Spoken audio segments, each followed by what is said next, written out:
Ugh. Let me just do a bump of coke here, Curb. Thank you. Okay. Oh shit. Good. Anyway.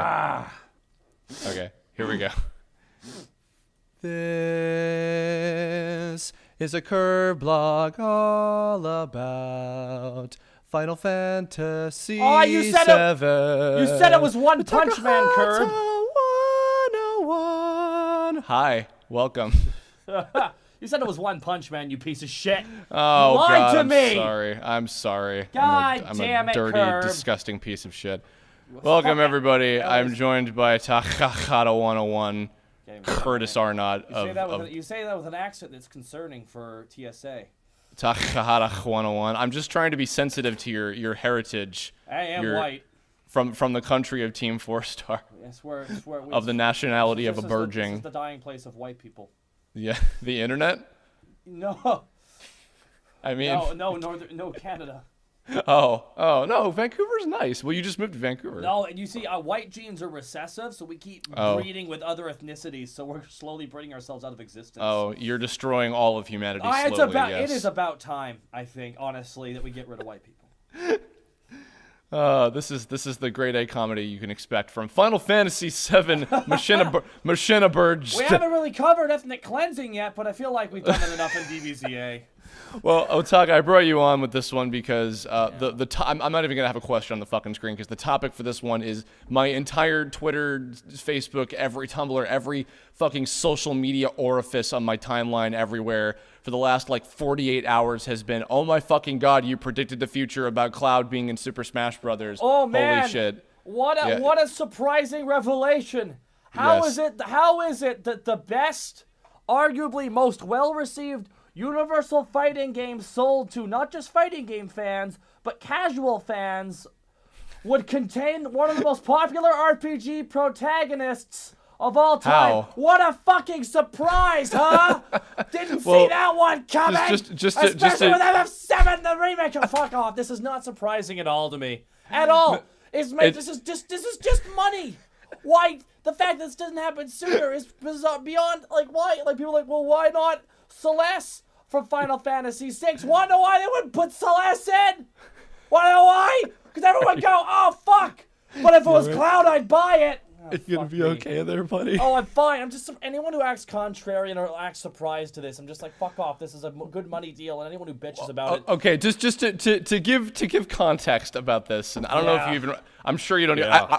I literally did not even remember this, and I fucking animated this. So in one of the illustrious Brawl Taunts animations that I collaborated with Kira Buckland, our good friend, on back in 2008. Kira, not me, Kira, who wrote the cartoons, by the fucking way, internet, had a joke about some guy being like, hey guys, wouldn't it be funny if like Cloud from Final Fantasy VII was in Brawl or whatever? And I'm like, ha ha ha. And then Ike beats him up, and it's like, oh great, you know, the grade A comedy you can expect from Brawl. It's just like Final Fantasy Machina Bridge.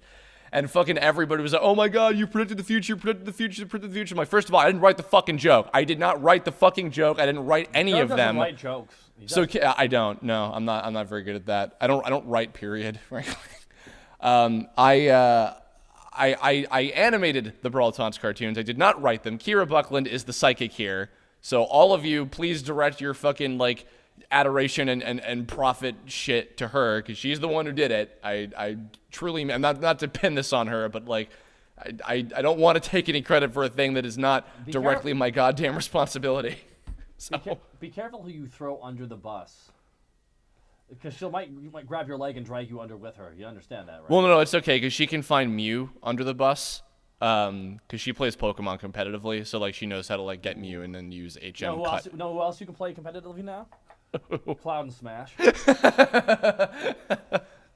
Well, I wanted to. I wonder what song we'll play when he wins a Smash round. It'll be sunlight, having a wonderful time. It'll be that.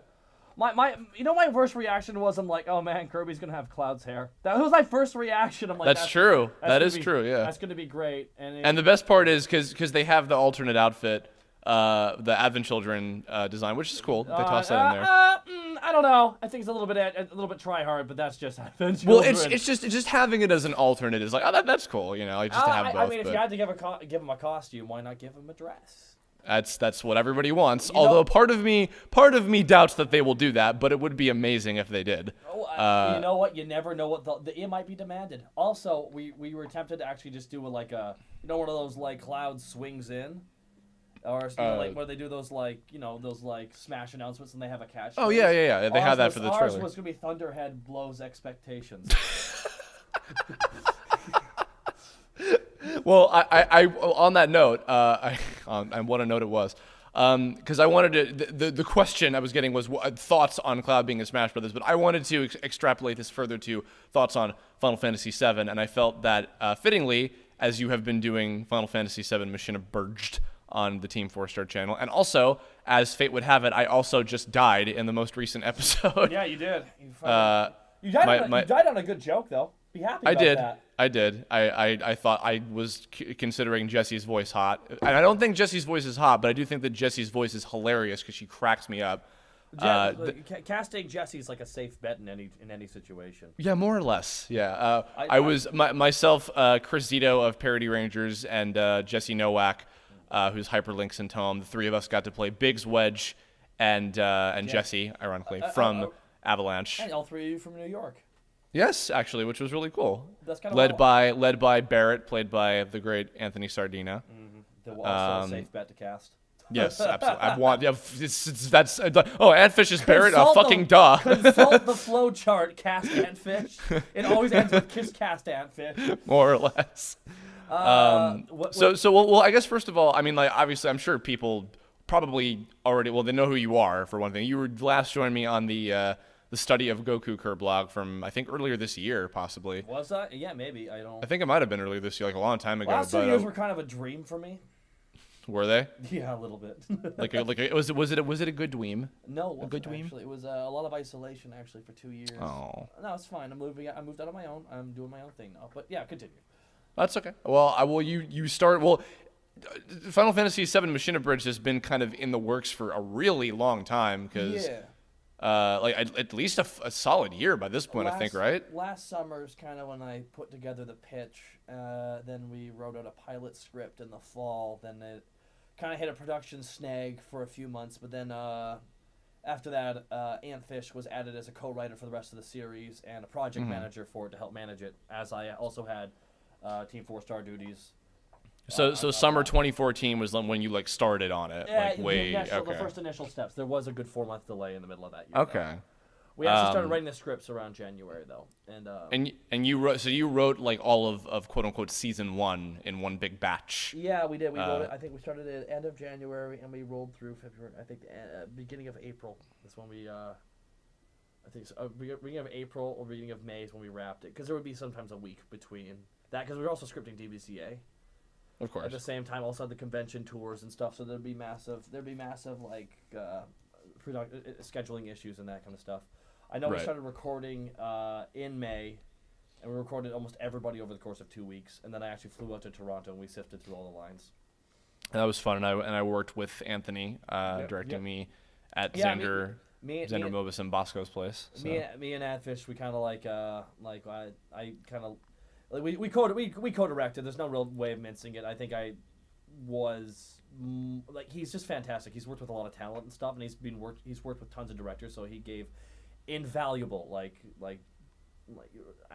insight into directing. It was really fun to be able to do all this directing. We actually had to split the load at some parts. I'm like, all right, you go handle Curb and Lanny. I'll go handle these actors. Also, I have to go to a con.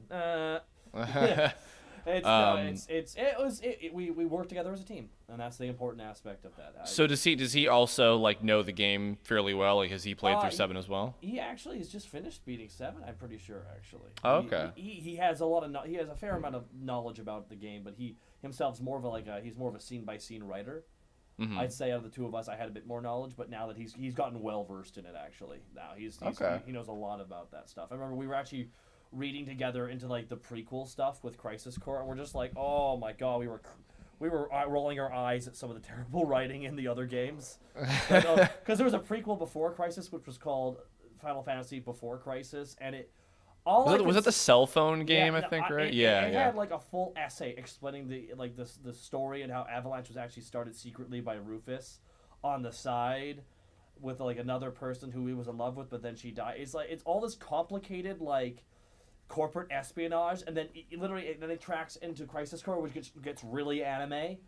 And, like, because it follows all this corporate espionage, all these full explanations on motives and, like, corporate stock prices and all this stuff, like, really, like, high technical stuff. Then it gets to Crisis Core with all this, like, theology and, like, what is reality kind of stuff, love lists, all that shit. And then it gets to Final Fantasy VII. Next appearance of President Shinra is he appears with a giant robot. We're into Final Fantasy VII now. Okay, we're out of this complicated writing and into like, all right, and he's like, let's destroy part of the city, and he destroys it. It's like they got fucking Gundams. Clearly, this game was made for you. Oh my god! Like it goes from like overly complicated to fucking weird to all right, back to the basics. It's like this. It's if you follow the canon, like the true air quote canon, sure. it gets simpler and simpler as it goes. Well, you grew up with the game, right? You had the original game on PS1 back in the day. I did imagine. not actually. I had. Okay. I had to borrow it at a later age. So. Okay. Yeah. Well, I'm gonna start first with my experiences. So I actually have not played the game before, and weirdly the most amount of information I've actually got from the plot of like the progression of the actual story has been through watching your show. But as a young chillin'. Growing up in Long Island, my best friend Mike Lucas was the guy who had the PlayStation 1, and I had all the Nintendo stuff because I was like, Nintendo, etc. as one of those kids for a while. But I would go to his place and play a lot of PlayStation games, and he had 7, and he was really big into it. And he actually didn't finish it as a kid because he wasn't like the most amazing player at it, but he got through it a pretty fair amount and knew a lot of extensive shit about it. And funnily enough, actually, this is it just occurred to me about this, Taka. This is so ironic that you're with me on this because in, I believe, 7th grade, Mike Lucas and I, those of you who have ever seen Mike Lucas, he basically has Cloud's hair, more or less. He's got the Super Saiyan hair, natural. He was Cloud for Halloween in 7th grade, and I was Imperfect Cell for Halloween in 7th grade. Oh, my God. So clearly there was some kind of weird unconscious connection with you. What were you doing in 7th grade? Moving. Oh. Yeah, I moved a lot when I was a kid. Oh, I'm sorry. Oh, but yeah, while I never played the game, Final Fantasy VII was one of those things where it was just so incredibly massive and iconic that I basically knew who every single one of the main characters from that game were. So that by the time Advent Children came out, way later, and also Kingdom Hearts 1 and 2 with the cameoing appropriately characters, I was like, oh my god, it's Cloud and Aerith and Yuffie and Tifa and all of these characters and Sephiroth and holy crap. So I knew who all of them were, and I knew the basic gist of them through just seeing Mike play the game and explain to me stuff about the plot, seeing a lot of the internet fan cartoons. Of course, I don't know if you remember, but the random battles in Final Fantasy VII cartoon that Legendary Frog did on Newgrounds. Final Fantasy is an RPG. That too. That was a separate one. That was the Chocobo song. But yes, that one also I've seen. Yeah, so that was kind of my whole experience with it. And then, so when did you play the game? How old were you when you actually got to play the game itself? I think I was either grade 9 or grade 10. Okay. So it was before Advent Children came out. There was the whole resurgence. Someone lent me a PlayStation 2. And, okay. I played a bunch of RPGs I missed out on. It was that and Skies of Arcadia and Final Fantasy VI. I kind of played them all around the same time. I played them all three of them at the same time. And for that reason, wait, 6, 7, and Arcadia? Yeah. Christ Almighty! Well, I was behind. All three of my friends were, you should play this one. No, you should play this one. No, you should play this one. They just kept all my friends were hardcore Final Fantasy players. So they tried getting me to play all the games and stuff. Unfortunately, I was overwhelmed. Aside from that, I enjoyed the game. I really enjoyed those kinds of games because back when it came out many years beforehand, I just didn't get a chance to play it. When you were playing through 7, did you have any were there any distinct? I mean, obviously there's a lot of the famous parts, but when you left Midgard, I had no idea. I was like, wait, that was the first part of the game, it felt like a game unto itself. It was like it's like 6 to 10 hours depending on how you play it, and it felt like a bit of a story unto itself. And I essentially realized that was the prologue. You know, that really was just the first part of the story. Then we had all the traveling, like that jarring jump, like was. Like one of the biggest reasons why I think this game has resonated with people, and this is the big reason why, if I can segue over to why I think this game resonates with people so much. Sure. At the time, there was nothing else quite like it.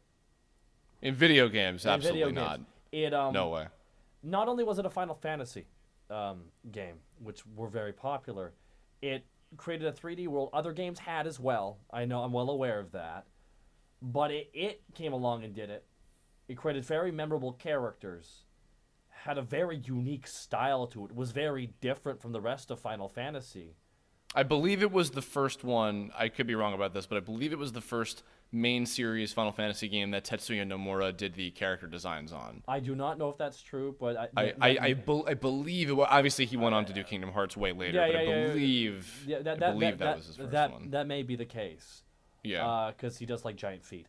And also because before that, I cannot recall the original like usual guy that did like the very like kind of artsy like watercolor type of illustrations for the first 6 games, but I think that after that they were like, okay, we're going to go in a very different direction on this one. The art direction was in the game itself was very different because they had all the other art for all the other games but like this one they changed it all up. They kind of made it a bit more anime, actually. And that's it was very anime, yeah. And they had the really gritty looking like backgrounds and stuff. No, it was the world, the setting. It was all dark, dingy, guns. Like it wasn't fucking around. It's like this is like today if those classic Final Fantasies turned into the future, it became a dystopian world, and the oppressive corporations, all that shit. So that resonated with a lot of people. Because that was the style of action movies around the 90s. Oh, yeah, absolutely. And it was a perfect storm of there was nothing else like it on the market. It came out, the advertising for it. You remember those 2-page spreads of Midgard? No, I don't think I actually saw like the age of the promotion for when the game first came out. What was it? Was it 96? When did that game come out? I think it was 97 or 98. I'm trying to remember the exact. Okay. I think it was 97. But yeah, anyways. Did you see the pictures after it came out, though? Like, upon reflection, like the 2-page Midgard spread, actually, in a video game magazine when I was a kid. I was like, I wanted to play the game so badly. I mean, like, the design of the city is, like, it just, they had this 2-page spread. I forget what the quote was. It was just, like, not all fantasies have to be final, or something like that. I was just like, what is this world? Because it had the cool green, the glow, the dingy city, guns. I'm just like, oh, what is this shit? And then they had a full motion video, like cutscenes, not full motion video. Like they had CG cutscenes. Yeah. They had a really strange villain. They had a great. It was just a perfect story that came together. I mean, whether or not is it the best Final Fantasy story? That's subjective. I think 6 has a fantastic story. Is 6 as pretty to look at as 7? No. Well, that's the thing is, like, I know that 6 is the one that a lot of people debate, like, specifically between 6 and 7, which one is better. And I know because like 6 had technology and some futuristic-esque stuff in it, and like Kafka is like. It was hindered by the bit era. It was still trapped in. Well, you know what's crazy too. I don't know if you know this, but like, because I believe 7 was going to be on the N64, and I think it was a completely different game. I remember there was some kind of like tech demo for it, like the N64 disk drive. Final Fantasy. You know what it was called? What? You know what the original Final Fantasy 7 was going to be? Apparently, the rumor is I could be completely debunked on this. From what I read, though, it was actually supposed to be. Oh fuck! What's the name of the game? I'm forgetting it. It is Xenogear. Oh. Xenogear was too different from the rest of this franchise. So they actually turned it into a different game. That's why the ending is rushed, because they just wrapped up the production and started moving on to a different game. What system was Xenogears on? That PlayStation. Oh, okay. If you actually look it up, if you can confirm it, because it's also made by Square, it has a similar battle system. Well, I do know that there was like a tech demo for what I believe was the N64 disk drive. So I think that Square like was good, because I mean Nintendo was generally like the go-to system they had for new Final Fantasy games. They had all the Final Fantasy games on it. Yeah, but then they moved on. And then I think I remember, too, because this is kind of going off from 7, but as a kid, I had a PS1 combo disc of 5 and 6 on it. So I think that when they moved over to PlayStation, they're like, okay, we're going to release the older Final Fantasy games that we didn't put out before, because we just got 1, 4, and 6 labeled as 1, 2, and 3. And then they were like, all right, fuck it, we're putting them all out. All that confusion shit. Yeah, but no, well, but 7, and especially because they were also not calling it 4 over here, they were calling it 7. 7 seemed like kind of that same point, like with Sonic, where like Sonic Adventure was like, okay, we're like, oh, Kirk, you would make it be about Sonic, wouldn't you? Everything goes back to Sonic. Sonic is all. But no, but like seriously, like 7 seemed kind of like that turning point for Square. Is like, okay, we're gonna really do something like. And then 10, it was like that again with 10. Where like 10 is like, all right, we're totally going in a different direction, doing something completely new with this. But yeah, but you were talking about like what it is about 7 that like has lasted so long. For one thing, like all of those characters, you know, because even to tie it in with the Smash Brothers thing as well, you know, objectively, way back in the day, like I think when Brawl was still coming out, when I was thinking about, you know, if there were to be other third-party characters, if we were to have like a Square representative, I would have loved the Black Mage, because I feel like the Black Mage is kind of like the all-encompassing Final Fantasy representative character of like, you know, all across the board and not just from the first game, but at the same time, I'm not, more? Huh? You know what would sell more? Cloud. You don't fuck around. This is clearly like, and anyone who's like, oh, why would they do that? Money? Shut the fuck up. I'm sorry. And that's not a complaint. This one, and we could make 4 times the profit. And just to clarify, that's not a complaint at all. I'm not upset about Cloud being chosen. And quite frankly, I think I probably said this on Game Explain a while ago, but because a lot of people, when the Smash ballot went up, and by the way, Cloud was not, as far as I know, Cloud was not picked because of the Smash ballot, because the timing of that does not make sense. This was clearly like they went out of their way to get this character. You know what? I firmly believe with the second that FF7 announcement went up, Nintendo's just like, all right, let's be H here. Do you want Cloud in or not? Yes. I mean, I wouldn't be surprised, but I also wouldn't be surprised if they were already trying to work on it. Oh, they probably told for a Nintendo while. they're working on an FF7 remake and they wanted Cloud and Smash. It's the best advertisement. That's fair enough. I mean, you know, Cloud is featured in Theater Rhythm and that new Final Fantasy Explorers games for 3DS. So you know they have a platform to promote him on. But that was it's just mascots. But that was the funny thing was like everybody was saying, "Oh my God, Curb, you got to vote for Geno on the Smash ballot from Super Mario RPG." And I'm like, guys, let me tell you something. That is my favorite game of all time. I fucking love that character. I fucking love that game. And I legitimately said, Cloud has a better chance of getting in Smash Brothers than fucking Geno ever will. And lo and behold. Because non-nerds know who the fuck Cloud is. Cloud is the John Cena. No, Cloud is the video game Goku. I don't know if he's the video game Goku. No, he is the de facto protagonist. He's an iconic protagonist. Whether you like him or hate him, he's an iconic protagonist. Might be one of the most iconic protagonists, Chrono aside. I would say he's, by this point, I think that he is more, I love Chrono and I love Chrono Trigger, but I think Cloud is more iconic. I think Chrono Trigger is a better game than FF7, but I'll flat out say that totally. Cloud's a more iconic character than Chrono is. Yeah. Because did Chrono Trigger have a full 3D movie? No, he did not. Well, I guess on that note, I paid big money for that, though. Taka, what do you think of Advent Children? What do I think of Advent Children? Fan wank. It's very pretty. It's pretty. It's complete fan service. The movie. It's just fan service, which is everything a movie like that should be. See, it's weird though because like I saw it. I watched it subbed. You wanted to go to a Final Fantasy story with a meaningful story that wraps things up. The fuck is wrong with you, you delusional asshole? Like, well, I watched it subbed, and then I watched it again when the dub came out, and I'm super excited about it. And it is beautiful. It is a visual spectacle, like a feat of CG animation, like 100% undeniable. Story-wise, I'm like, I have no idea what the fuck is going on. Oh God, no! The story is. Well, I just have sound effects to describe that story. Well, no, it's weird too because my favorite part of the story is where Tifa fights the laws. In the garden while the piano plays. No, yeah, you mean if it was an abridged version, it would be I don't give a damn about my bad reputation. How you doing? You want to play with me? fucking lost. Where's my mommy? I'm gonna kill. Where's my mommy? I would make the three of them Patrick, Squidward, and SpongeBob. Well, there you go. I can't find my mom. There's your Advent Children fucking Mission Abridged preview. Everybody in like 700 years. I'll find mommy. Oh, goody. Yeah, I know, but welcome to Advent Children, Squidward. I hope you like the letter.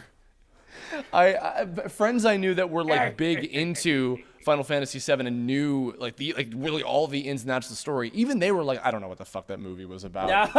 No. Like I'm just like, what? You want me to sum it up?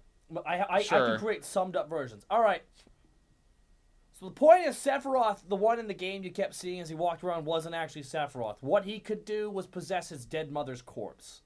All right. Neat. And create an illusion, right? So when he ditched a part of her body, it mutated and stuff because it's infected by that alien disease, the geostigma, right? Right. Because she's a clone of her, but she's the last survivor of a race that was infected by a disease. So they dropped the disease off on Earth. That's the convoluted part of the story that confuses a lot of people, right? So they cloned a fucking sick person, essentially. And when through the cloning, they actually merged in the virus into their system, which gave everyone their powers and shit, or something along those lines. All right, everyone wants to correct me. You know too much about this, all right? Now, what happened was the life stream connects all of us, right? And when they killed Sephiroth, he exploded into the life stream because he himself, the one who got like stabbed through the chest by Cloud, who fell into the life stream from the factory that was sucking it out, he's still down there. Like, and throughout the game, he's down there, like, absorbing life stream, getting stronger, turning himself into a god, essentially, right? Neat. Okay, yeah, all right. So when they kill him, he explodes. So his bits of his essence spread out through all the life stream and then infect everybody. That's what happens. He infects everybody. So everyone... That's why Rufus slowly turns into a Sephiroth clone. It's weird. It's like... Oh, was that what was happening to him when he had like the sheet over him or whatever? Yeah, kind of. Like, he's like getting infected slowly by it, like, because everyone's turning into clones. That's why those three clones were around, because there are three borked up clones of Sephiroth they were trying to make. That's why they're all like weird, like they're all incomplete versions of him. Huh. Or something along those lines. It's very confusing. So what happened was, why he came back is they take the last body part of Sephiroth's mother, which was the head that was removed in the first game. That's why they could never find the head. They found the head. They had it the whole time, apparently. Okay. So he shoves it into his body, like the one that shoves like the head into his like stomach. And then it has enough DNA then for Sephiroth to possess him from the life stream. That's what happened. That is like what I don't. Welcome to anime, the RPG. Okay. Oh god! And this is all just like okay. His bloodlines allowed him to summon their Ultra form. How do we like give like an hour and a half of fucking like build up to just get it so we can have this like ridiculously badass over the top CG rematch battle between Cloud and Sephiroth? How do we logically get to that? We do all this shit. We did it. Hooray. Hooray. Cloud sure did win. Fucking A. I sit back, you know what I say? Totally worth it. 10 out of 10. Love it. Rewatch it all the time. It's fucking schlock. It's fan service, and I don't fucking care. That's fair. I did rewatch. You know what? They added Rude and Reno scenes in because Reno and Rude were the most beloved characters outside of Cloud. Oh sure. That's why like everybody else just had that cameo at the end, which was great. They all just show up one after another, like it. Well, all the other Turks and all that. No, not the other Turks barely show up, but like the rest of the main characters and shit. Oh yeah. Well, they join in the battle. They join the battle, and I gotta say, there's some confusing aspects of this. All right, yeah, Tifa's around. The Barrett's talking on the phone every now and then. Barrett doesn't really show up to the final battle. He's like, "Where's my lead?" It's like, "All right, cool. Hi, Barrett. How's it going?" Vincent shows up in an earlier scene, being Vincent, which is like, I'm mysterious. All right, cool. All right, cool. Only Toonami. Hey, welcome to Toonami. He shows up because he's a fan favorite too. Then he shows up in the final fight too, just slowly walking in. I'm like, all right, don't rush, Vincent. Don't rush into that fight. It's not like we're dealing with the fate of the universe. All right, shut up. So I have one problem with that fight. Why the fuck is Reeve? You know, Kate Sith. Why is he using a doll? What the fuck is he? Reeve, get a gun. Just go. Fan wank, dude.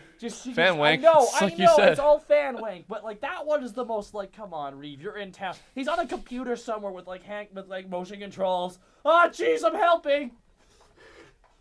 When he should just grab a car and drive it into the fucking and let's just run his fucking car into the Bahamut like fucking I guess 15. It's better than him being in like the big cat form of Kate Sith, like a fursuit, like, hey guys. Yeah, he just rides on top of Red 13, being all like, oh, hey, what's going on, guys? I don't know. I think he did like a magic attack at some part. I'm just like, okay. And I gotta So say, silly. like, it was really weird because like sometimes it's the first time hearing these characters voiced for a lot of people. Yeah, That's right. I'm gonna say this right now.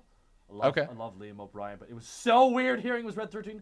And hearing him as Red 13, he's like, the children are doing well. All right, that's creepy. That's weird. That's not comfortable. He fit very well though. I actually did like for like the one line that he had in that movie. I find Red 13 creepy though. That's the problem. Now I was like, hello there. I just imagined him like, yes, we should go to where my family is. All right, man. All right, you calm down over there. I think he did he speak more in that stupid fucking like Dirge of Cerberus game with Vincent or whatever. I don't know. Right? Let's not talk about Dirge of Cerberus, okay? You want to talk about bullshit story shit? No, I don't actually. Because we've already been doing that because we're talking about Advent Children. Crisis Core and Dirge of Cerberus. I've heard people like Crisis Core though. Actually, here's the thing: that the fucking FF7 is like the cake aspect. You want to talk about the icing and the fucking whipped cream? Let's do that. All right. Let's talk about that addition. You have feelings about this fucking. I do, because I wanted more. I wanted it to get slowly worse and worse until it didn't make sense anymore. Well, as far as I know, the Final Fantasy Final Fantasy 7 dancing all night, damn it. Dancing all night. Because the thing about it, Persona 4 is arguably one of the best RPGs ever made, right? And I beat it recently. It was great. It had its spin-offs. They didn't ruin the canon. Mm-hmm. But boy, did FF7 do that. Well, you could just ignore it all and just play Final Fantasy VII. Oh, sure. But the hardcore people will remind you it exists and is canon. I don't know. Well, that's the thing, though. It's kind of like with when people are like, all right, I don't really like GT, like in Dragon Ball. It's like, all right, then just watch Dragon Ball Z and then just be done, whatever. And then watch Super after. I don't fucking know. It's like Advent Children is Final Fantasy VII GT. I mean, well, actually, it might not be because doesn't the other stuff happen after Advent Children, I think, right? Or I don't know what the order is. Advent Children happens years after. After 7, right? Okay. The prologue during Dirge of Cerberus happens during this big event during FF7 near the end, where there's a cutscene and the characters and like if you beat the game and shit, there's a because you evacuate Midgard or something immediately afterwards. It's like set off screen or something when you're fighting stop Meteor from hitting. Just shut up. Follow with me here, okay? Okay. So like there's the end cutscene. You don't actually have Vincent and Yuffie because they were optional characters. So in the final cutscene, they're not there, even if you had them. So in Dirge of Cerberus, they're on a special mission to evacuate a facility nearby, which happens to be coinciding exactly during the scene where they're having that cutscene in FF7, thus explaining where they were. And I'm like, oh boy, we're starting off with an explanation. But even then too, it's like, well, okay. First of all, on a little side note, I think in the remake they're definitely gonna make Yuffie and Vincent. They're not gonna be optional. They're just gonna be part of it like 100% now. There's no fucking way. Yuffie like models and Vincent models might as well make them. What do you mean models? Like toys, like models. Oh well, yeah, of course. I don't want to say bust because if I say a girl character, then bust. Yuffie doesn't have a bust. She's like 12. That is. But, God Almighty. Yuffie's actually really cool. I like her a lot. She really badly wants Cloud's dick, and I cannot wait for them to capture that in glorious HD. All right, is that actually a thing? Oh yeah, she really wants to make out with Cloud Con. What? Does like everybody want Cloud's dick? Is that just like? I want Cloud's dick. I mean, well, yeah, but that's you. I mean, yes, I hate to say it, but this is the first Final Fantasy that turned it into a harem. All right. No, but no, really, like, well, hold on. In the actual game, like, because he likes Aerith, that's why he's all like fucked up when Aerith passes away. He kinda has a thing for Aerith, and he doesn't know why. It turns out because he thinks he's part Zack, and Zack. Oh, right. Okay. But did Aerith like him, or did she not? I forget. Kinda. It's a little bit weird. She was kind of like big sisterly. Okay, but then Tifa was like the Tifa. Tifa was the girl next door. Her character could be summed up with Cloud. ... Oh, well. I'm serious. I don't know. I like Tifa, but no. Actually, didn't Barrett like Tifa? No, Barrett didn't have any relationship preconception. Oh, I thought he liked Tifa for some reason. Okay. Like a protector, but like a protector, not romantic. So when you beat Yuffie like as the mysterious ninja girl in the overworld, and then you like have the conversation with she like, oh, Cloud is cute, I'm gonna hang with him or whatever. Is that what it is? She brings it around like, all right, everyone shut up. Let's talk about how supple Cloud's lips are, okay? Listen, I don't know this stuff, so I'm depending on you to not be fucking with me right now. I have no idea. You know, I could be right now potentially. Good. Well, either way, I don't know. Yuffie's funny. I think she's cool. She's a very funny character, and I look forward to having her show up in the series. Indeed. She'll be in season 2, I suppose. Yep. Okay. What was I saying before? I was getting to a point before, and now I can't even fucking remember what it was. Oh, I was gonna ask you who is your favorite character of the or characters perhaps of FF7? Sure. I like Barrett a lot because he's very unconventional in comparison to a lot of RPGs coming out of Japan, especially at the time. He was a very over-the-top, aggressive character. He was a bit stereotypical. I'd say he's a loud, angry black guy. Like, that was his trope, and they went to town with that. But I still thought it was pretty cool that they had like a substantial character who wasn't just another, not just another. He was a different ethnicity, and they drew attention to that, and I like that. Actually, I thought it was really good. I really liked Tifa in combat, and in as a character, I'm not a big fan of her. I thought she was rather upon a playthrough when I'm a bit older. I found her to be a little bit. Her character literally was just talking about Cloud, and we're being worried about Cloud, and I think that's a little bit one-dimensional, unfortunately. And I think there's more to her than that, but her character can be summed up as like Cloud ...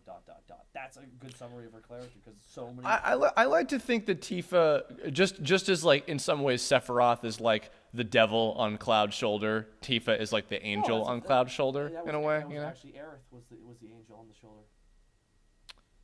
That's true. Yeah, fair enough.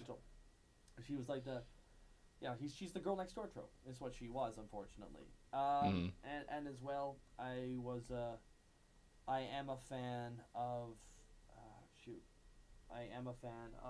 Reno as a character as well. Reno's pretty funny. That's why I was happy he got extra scenes in Advent Children because they're Turks on the Team Rocket. That's what they are. Yeah, more or less. They're the Team Rocket of FF7, and I love them. I feel like his popularity alone is like why Axel was made. Well, because Axel. Because Axel is the as Nomura has kind of stated like officially he is the equivalent character of Reno in the Kingdom Hearts lore. Like there is no Reno character in there. And played by the same actor. Yep, and I think 5 different languages, same actor. Yeah, I think that was intentional, and I think that's cool. Oh yeah, completely, yeah. But no, I think that's kind of cool. I think that like it goes to show it's like, oh, people really like this guy a lot. But did he like redeem himself? Like did any of the Turks like become good guys in Final Fantasy VII, or were they always just like doing their shit? Or they kind of do in their own way. They realize, hey, wait, we're the bad guys. That's why they fight the Sephiroth clones in the movie. Okay, that makes sense. Rude and Reno get into the fight with the 2 Sephiroth clones. One of my favorite fights in the whole show, which is where like the whole sign falls on Rude's head, and then they step on his glasses, and they pulls out another pair of sunglasses. Yeah, you know you love it. No, it's like, fancy. Also, my favorite fucking line in that whole movie, I don't know if you remember this, is like he's like yelling at I think Yazoo and Laz or whatever with Rude, and he's like, you didn't say that bad thing about Mother. He's like, yeah, I'm sorry. Your mom's cool. What the hell am I saying? I don't even fucking... It's like some weird bullshit.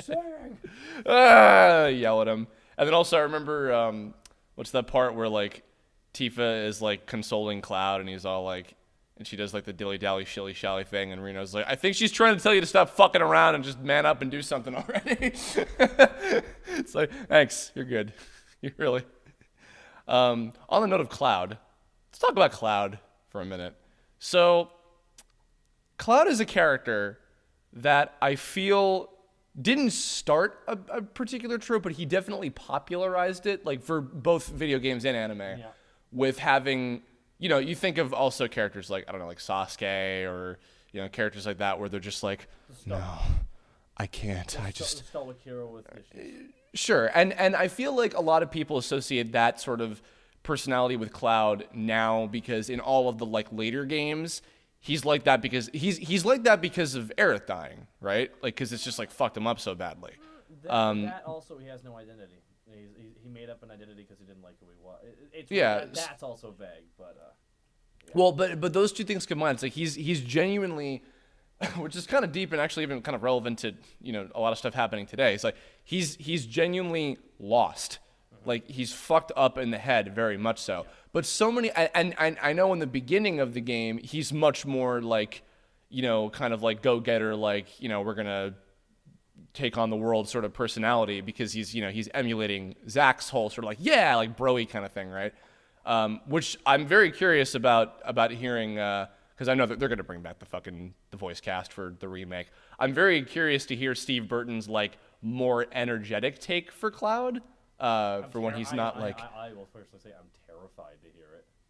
I think, I don't know, I think it could be interesting. Because, I mean, like, I feel like I've only really gotten to hear him doing the, like, what am I doing with my life sort of thing. And I'm like, what? I want to hear his, like, normal also, Cloud his take. Advent Children take could be summed up with, hey, how's it going, guys? Yeah. I guess I better you know, be the hero. I gotta keep going. I'm looking for someone. That's sort of like mild. I actually mostly hear, despite it being like celebrity casting, I mostly hear good things about people feeling about his voice for Cloud. Not at the time. I do like Justin as well Justin in your version. Justin plays a very different Cloud. Yeah. Hey guys, what's going on? He's like he's really trying to fit in, and it does not work. Well, but here's the thing. Like, the point I'm getting at is that Cloud is a character that he's a trope that a lot of people still, I think, to this day make fun of like, oh, like the emo, annoying, whiny protagonist. He's patient zero. Patient zero. Yeah, he's patient zero. He's the first one. He's the iconic first one that everyone emulated. A lot of RPGs emulate Cloud. They really try and go for that character. That's like why Rey from Evangelion, you see that character in every show nowadays. The emotionless. Oh, character. that trope. Yeah. Well, I mean, that's been a thing for a long time, but like, I don't know. But like, despite that, Cloud, I mean, again, he was the Final Fantasy representative chosen to be in Smash Brothers. So clearly, despite people's complaints, there's still something about him as a character that is interesting, that people adore so much and associate with Final Fantasy as a brand overall so much. It's, you know, what is it you think about Cloud, like, just purely as a character that, like, people love and, like, identify with so much? I think when we were younger, because that game came out when I personally was, I think, around grade 6 or 7. I'm trying to remember which grade it was. Mm-hmm. That's a lot for a lot of people. It was their 90 kids. It was right when their puberty was starting to hit, and they felt like they were having issues. Mm-hmm. I think Cloud resonates with that whole. I think Cloud is the kind of guy you want to be. He's cool. Mm-hmm. Cloud's a cool character. He's always too cool for everything, right? See, but even then, though, I don't, because like when I think too cool, I think of like Dante from Devil May Cry. I was just like, yeah. Cool. Cloud thinks he's cool. He wants to be cool. He wants to be cool, and he's acting like he's cool. Dante is cool, mm-hmm. and he knows it. Cloud's trying to put on an act, and that kind of like he's trying to be more like Zack, because Zack's a very confident guy who knew he was cool. Cloud's mm-hmm. not so much. Cloud didn't have confidence. That's why it's a weird, convoluted thing. That's why I think Cloud's an actually very interesting character if you can play through the entire game and understand the full grasp of the story. Because Cloud wasn't the hero. It kind of got put upon him. Zack was the hero. He was the traditional hero. Like he was the one with more energy, was more positive and that stuff, and like Cloud was the friend. Yeah. And now he's thrust forward into this story. And I think for a reason I think they captured that pretty well in the game. I could be completely wrong about this. It's really down to interpretation. I think one of the reasons why he's cool, he had a big ass sword and he had cool hair. You gotta look at Basil, and he was always had a snide remark. Always felt like he's like, whatever. Was that always a kind of a thing with him in the game? Like, was he always just like, whatever? Yeah, he's very. I don't know. He's like, pay me my money. That's what he was like. Pay me my money and I'm done. stick. Cloud, please stick around. We can do another mission. Please, we'll pay you. Fine, but the pay better be good. Like, that's the character he was. And it was all a facade. It was all just like, I'm trying to emulate my friend. It was like someone else, and that's why when he broke down, that's why he like had this massive identity crisis. See, because like when you really like get down to it, because I don't know, I feel like maybe I can't fully break down what it is that people like, kind of rag on with it. I don't have the experience of like actually playing through the entire game, and you know what? Maybe fair enough for some people. It's like I can't like suffer through this character. Like I don't like I'm not connecting with them, or I don't like sympathize with what they're going through. That's a perfectly like fair response also. But I think at the same time, the kind of depth they go into with the fact that like he's so genuinely fucked up and has like real kind of maybe not 100% relatable, but still relatable in a unique kind of way issues, for a main character is interesting. And your bit about how a lot of the people playing the game when they were like kind of on the cusp of that sort of age range, because Cloud is like 18 I think in the game, right? Is he around that age? Yeah, 18, 19, 20, 21. Okay. Yeah, I think that makes perfect sense, especially considering Square was probably trying to like evolve the games with their audience to some extent. So I don't know. I think there's still like, well, I mean, it speaks for itself just again because of how massive it is. But like, there really is a lot more. There's probably a lot more value to like Seven's characters and story and like Cloud himself, just like than maybe people like give credit for at first glance. What in the case of Machina Bridge, like obviously it's a very different character because it's more lending itself to comedy. But what is kind of like the spirit of Cloud that you try to like kind of get across with like the version that you have written for your show, more or less, Taka? He's trying too hard. He's a try-harder? He's trying way too hard, and the people he's dealing with are not nice. You gotta understand, like Tifa and Barrett, they're terrorists. You break it down, they blow places up. Yeah, villains are bad, but they're blowing stuff up. They're not nice people. They're morally questionable people at best. They've gone to the extreme of actual explosives. Blow up facility. Like, you get to a part where like, oh, we're blowing up property now. And in the game, is he doing Tifa a solid and helping them because of that? Yeah, in the game itself, he's doing that too. So like, what I'm trying to get across is that that's why you notice in the show he'll all of a sudden be trying like, all right guys, let's handle this soldier style.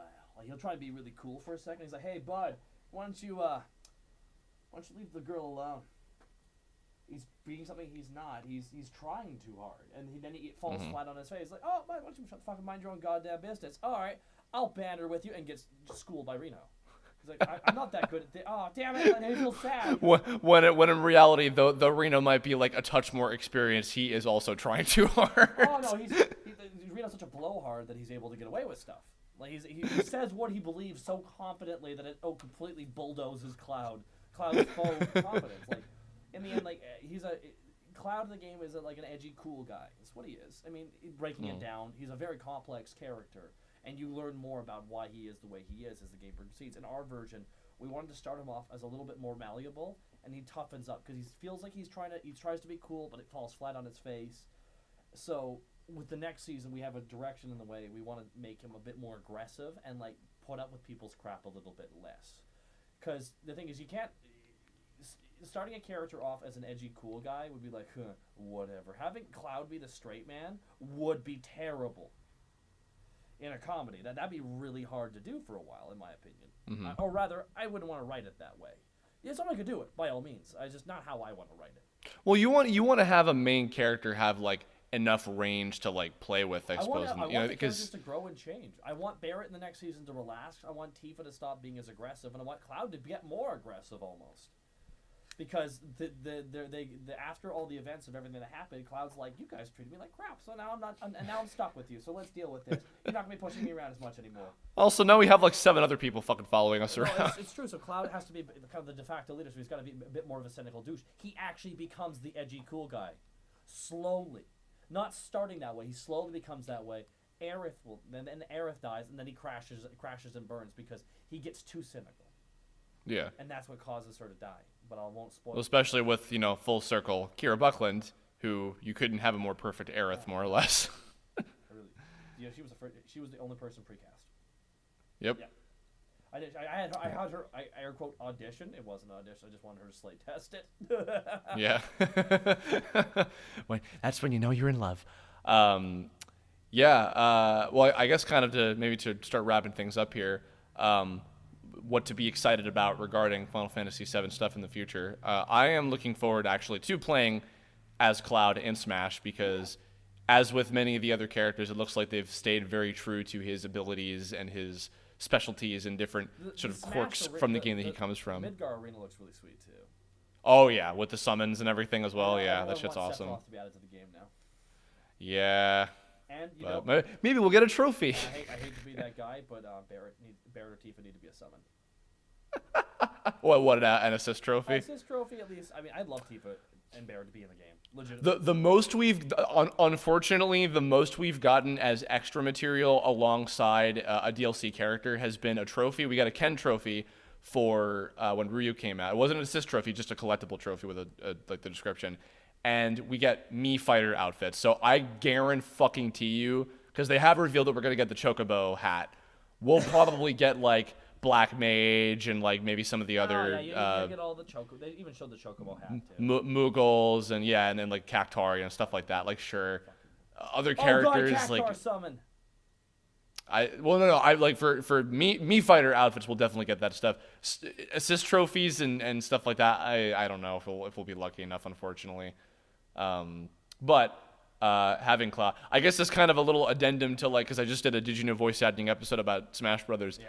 I'm not sure how they're gonna handle his voice because Steve Burton is Union, and that game ain't Union.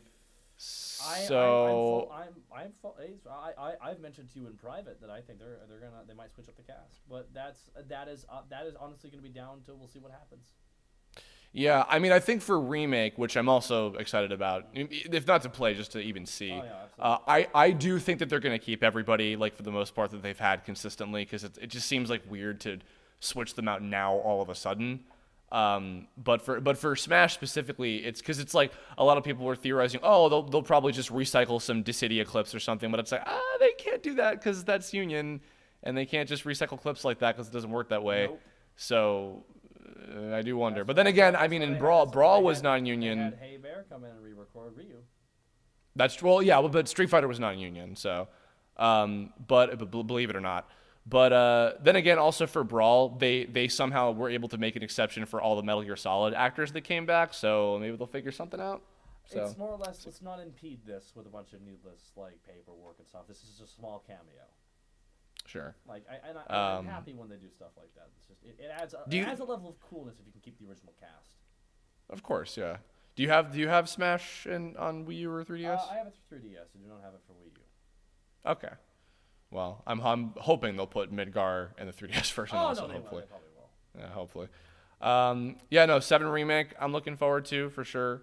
And I'm looking forward to more of your show. And I mean, you've teased a little bit about it, but are there any particular things in upcoming episodes, including ones maybe you haven't even written yet that you're excited about? I'm looking forward to the Sephiroth Cloud flashback. When Sephiroth? Cloud Sephiroth flashback will be great. I'm looking forward to working with Yuffie. I'm really and I'm not worried actually. I'm looking forward to see people's reaction to what we do with Vincent. With Vince? Oh, do you have a fully fleshed out idea for him now? We're going with a thing. Okay. We're not going to announce who it is yet. No, man. Watch the show. Fair enough. Well, you can see that on youtube.com/Team4Star. Not that you're not already probably subscribed to them, obviously, but I'll have a link to the playlist. And I just finished up, again, my last episode is Biggs, which was a lot of fun. It was a lot of fun doing that.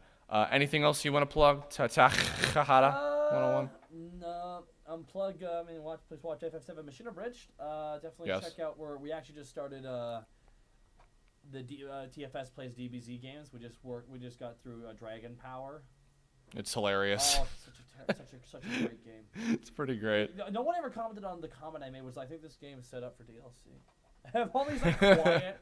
aside moments because I don't know, I just get tired in the middle of the afternoon. That's when we recorded it, so I was kind of tired for the recording of it. And like Lanny and Kieran are bouncing around. I'm just like, come on, we should do this, guys. Why are we doing this? Like, doing that. We have a lot of games. All I can say is there's one game in particular we play, which Lanny's just 10,000% done with playing it. Oh, I bet I think I know what it is. And it just consists of me, Kaiser, Kieran, just getting really shit faced, and like we're laughing our asses off at one mission that we just can't get past. It's pretty fantastic. So yeah, definitely check out that the TFS plays DBZ games, and I'm gonna give a plug to something cool. You guys like Sword Art Online? There is I've never seen it. Sword Art Online abridged series by Something Witty Entertainment, SWE abridged. They go by, and they do Sword Art Online abridged, and they are fantastic. It's made by two friends of mine, and the show starts off pretty strong. Second episode's a bit rocky, but then immediately after that, you hit the ground running, and it's fantastic. It is. What's their YouTube channel name? SWE abridged. Okay. And they're fantastic. Sword Art Online abridged. SAOA. That's the abbreviations of their show. Sawa. Baby. I love my Sawa Patch Kids. You think Kirito's salty? Nah, he's just sour. Oh yeah, that's good. Fuck you. And on that note, ladies and gentlemen, God Almighty. In the comments below, tell us. Are you also excited about Cloud to be in Super Smashed Potatoes? How full of crap was Taka in this interview? In this entire episode. What other Final Fantasy VII related things are you excited about, and why? Give us your thoughts.